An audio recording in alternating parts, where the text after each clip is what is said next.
Beyoncé unsuspectingly released an album. In fact, her album dropped in the middle of night last night, and the internet went insane over it because she did absolutely no promotion. No one expected it.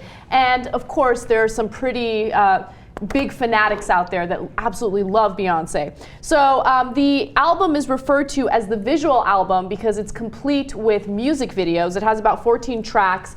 And she has decided to only release it on iTunes, and you can't buy single tracks. You have to buy the entire album. Now, all of this is good information if you're a Beyoncé fan, but I think the real story is how people reacted to it. So I want to give you a really quick example. So on the same night that she dropped her album, she decided to post a picture of vegan cupcakes on her Instagram.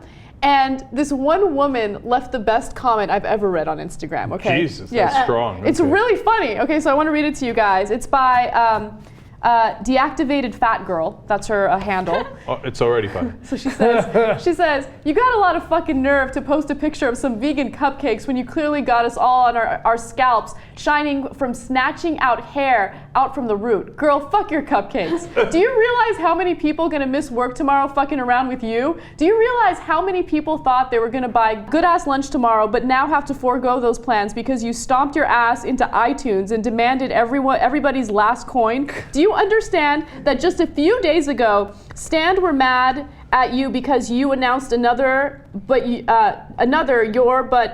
Sorry, I'm trying to keep up with what she's saying. I can't keep up with it either. That doesn't make sense.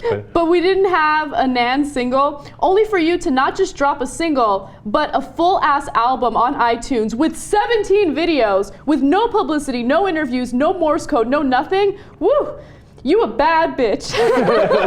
God bless you. God bless Tina for birthing all that greatness from her vagina. Oh, God bless God for even allowing you to be here. I mean, shit. Wow. I think God will appreciate that. He'll be like, hey, oh shit, okay, thank you. God bless me for creating Beyonce. All right. Okay, so she got second billing to the vagina. Did you see that? Yeah, that's true. God, it was first. We actually have the internet as a mass recorded their reaction to Beyonce. No! How could you do this without warning? Why did they care that it was without warning? Oh, this is what happened.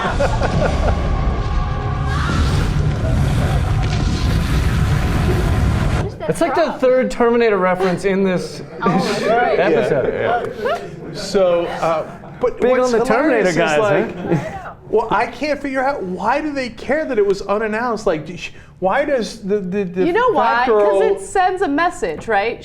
Look, everyone who releases an album has to do the publicity, has to promote it, whatever. Beyonce comes in and is like, what now, bitches? You're all gonna buy it. And iTunes shut down for a little while because of the fact that so many people were rushing onto iTunes trying desperately to buy her album. That says something about you as an artist. Look, I like Beyonce. I'm not like a crazy Beyonce fan, but people are fanatics. They're crazy over her, and it's kind of interesting. Can I be the turd in the punch bowl here? Yeah. The reason is because our culture has now made it so there's 6 media networks that control everything, conglomerates that control everything. So you end up with the same 7 artists on every radio station, every magazine cover, everything. And there are great artists out there. There are amazing musicians that no one's ever heard of. I mean, the best painter that is in the country right now, you'll probably never know his name. Meanwhile, the dudes from Duck Vaginisty have to take the back door into whatever restaurant because they're going to be mobbed by fangirls. I mean, our culture it's whittled down to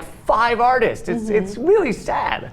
So is she doing this to Lee's point? Wait, is she doing this without a label, without a No, she has a label. No, she has a label. She just didn't do any type of promotion of this at all. That. Because she knew this would be the promotion. Yeah. She knew it was. It was a PR won move. The internet for the day. Yeah. Yeah, it's actually what it is the most ironic PR move of all time. Because now everybody's like, oh my God, she didn't do PR. Let's go crazy. How could you do this to us? I still don't understand why Decapitated Fat Girl, or whatever her name is, needed the publicity to give her warning, so she could get used to it. No Morse code. There was no Morse code. Yeah, why? I mean, how do you talk to a horse, source without more source? No, that's a song reference that I'll get a lot of shit for. All right. This is my speculation. I mean, because people have the normal way of doing things because you want to make sure you sell your album, you want to sell your book, so you want a book tour, you go on your interview tour. We already went over this. So you lose your shit, you do your thing, because you almost seem desperate. You're selling so hard. It's like, you know, anybody that's selling anything, a grocery store or say a car dealership, it's like, I don't have to even tell you about my product. You're gonna come and buy it because I'm that fucking good. And it's basically, it's a ball, it's a, how big are my balls move? It's, I'm gonna drop this, and guess what? You guys are all gonna buy it because it doesn't matter what I put out. It doesn't matter what's on the album. I don't have to tell you what it's about. I don't have to tell you my theme. I don't tell you who's featured. Guess what?